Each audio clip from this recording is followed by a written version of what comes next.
breaking news. Everything just went white. You couldn't see nothing.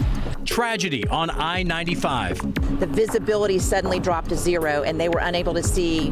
Super fog settling in so fast, causing a domino of disaster. I'm amazed that some of the people walked away from this. At one point, there were flames shooting out of some of those semis. We've been out here on the crash scene all day. I'll have new details just ahead.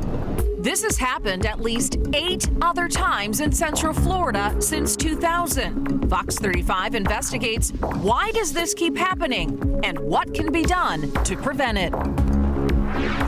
3 people are dead in that super fog disaster, and I-95 is still shut down. 5 crashes, 17 vehicles, and a 15-hour cleanup that is still underway. And Luann, right here is why it's taking so long to clean up the interstate. Multiple semis bursting into flames, leaving behind piles of mangled metal. That fire was so intense that the highway was actually damaged, meaning that it now has to be repaid before it's reopened. 4 crashes were in the northbound lanes, 1 crash in the southbound lanes, both directions still shut down for miles. We have live team coverage of this super fog disaster. We're investigating why the roadway was not shut down sooner and if this could happen again. But we begin tonight with Fox 35's Vicki Carr. Vicki, you spoke to drivers who witnessed this disaster firsthand. Yeah, John and Luann, and right now the interstate is still completely blocked. I want to step out of the way so I can show you the scene out here. You can see crews are out here working hard, and we want to zoom in just to show you how horrific this crash was. You can see 2 cars right there on the back of that flatbed truck getting ready to get towed away. Involved in this, witnesses and survivors were in disbelief at how quickly the visibility changed. Skyfox flies over mangled semi-trucks, aftermath of a horrific deadly pileup on I-95 in Volusia County.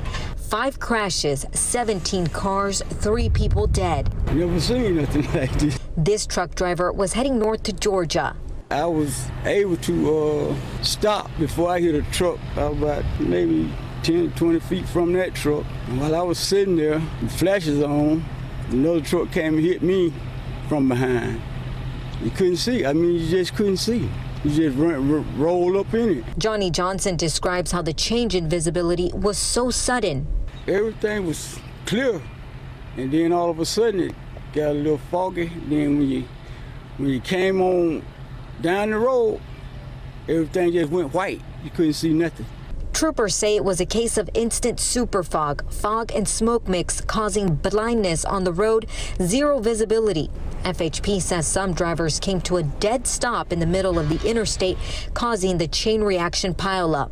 I was approaching a car hauler that had his flashers on, and had he not had his flashers on, I would have not seen him. Tom Sabin was driving through, heading to New York. He shared these photos of the crash scene. He says the visibility drop was terrifying. I see the fog rolling in, and then suddenly it was like somebody threw a white blanket right over my windshield. Today, crews spent much of the day cleaning up the scene. You can see one of the trucks burnt down to a shell and cars jammed into semi-trucks. I've seen the bumper, probably 18 inches inside the windshield. That was pretty intimidating. And back out here live at the scene, I want to show you something that we've never seen before. There's a dumpster there on the interstate, that big bright green one, where they're throwing in all the debris because there was just so much debris left over from this horrific crash. I did check in with FHP, and they're hoping to reopen both the southbound side and the northbound side before the night is over. Of course, we'll keep you updated on any changes. I'm reporting live in Volusia County. Vicki Carr, Fox 35 News. Vicki, thank you. And right now, I-95 is still closed in both directions from State Road 44 in New Smyrna Beach to State Road 442 in Edgewater. That's a 10-mile stretch. Troopers are on the scene rerouting traffic. And here's another look at that fog when our crews rolled up to the scene this morning. It was hard to see the extent of the damage until the sun came up and the fog started lifting. And Fox 35 Storm Team meteorologist Brooks Garner continues our live team coverage. Brooks, can we see more of this super fog later on tonight? Well, John, it's impossible to forecast for specifically super fog because a lot of elements have to come into place, but we may see some patchy fog to the south. Thankfully, the forecast for fog not as prolific as it was last night. If you remember, we talked about that possibility of patchy fog developing. Tonight, it only looks like a slight chance for that happening to the south. I'll show you that coming up. But first off, how did this happen? Where was it? Well, this was it. It was in the Edgewater area, and there was a controlled burn, a prescribed burn. The smoke wafting westward over I-95, fog developing and inversion developing where it's warmer aloft than at the surface, and so that trapped the fog and the smoke. They combined to make for super fog, zero visibility, a terrifying experience on I-95. Coming up, we're going to look ahead, talk about where exactly the fog may form tonight and the prospects based on the current smoke plumes from other prescribed burns around the region of that potential. All right, Brooks, thank you. And with more fog in the forecast, Fox 35 is investigating how a disaster like this could be prevented. This isn't the first time a pileup like this has happened here in Central Florida. Fox 35's Matt Trezza continues our live team coverage. Matt, you're digging to find out why that highway was not shut down when all this fog moved in last night.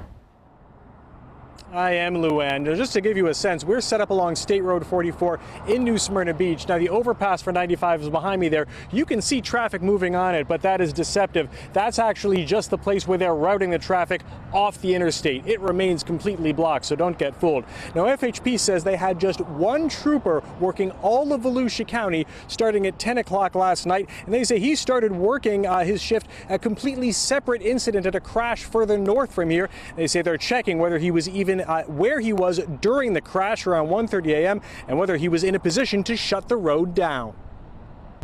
It's a domino of disaster that's happened again and again and again in Central Florida, but this morning's massive pileup may have been one of the most dangerous situations in decades. And the smoke and fog I saw this morning when I arrived on scene an hour and a half after the first crash was one of the worst I've ever seen. The combination of fog and smoke from a prescribed burn caused the blinding conditions. FHP says it's looking into whether they missed an alert about a burn in the area. Right now, we have not been able to find where we were told, but we are still double checking all of our calls to make sure we didn't miss a call. Since the year 2000, there have been at least 8 major accidents like this, together claiming 28 lives and injuring nearly 100. In Polk County in 2008, 70 vehicles collided, killing 5 people. In 2012, superfog near Gainesville caused a 19-vehicle pileup that killed 11. And in 2018, there was a 17-car crash on State Road 520. 8 people were hurt. Now, we reached out to the State Forestry Division to get more information about the prescribed burn that was going on yesterday around the time of this deadly crash, and we've been continuing to work the phones with them to get more information. They've promised us an update, and when we get more information from them, we will, of course, pass it along. For now, live in New Smyrna Beach, Matt Trezza, Fox 35 News.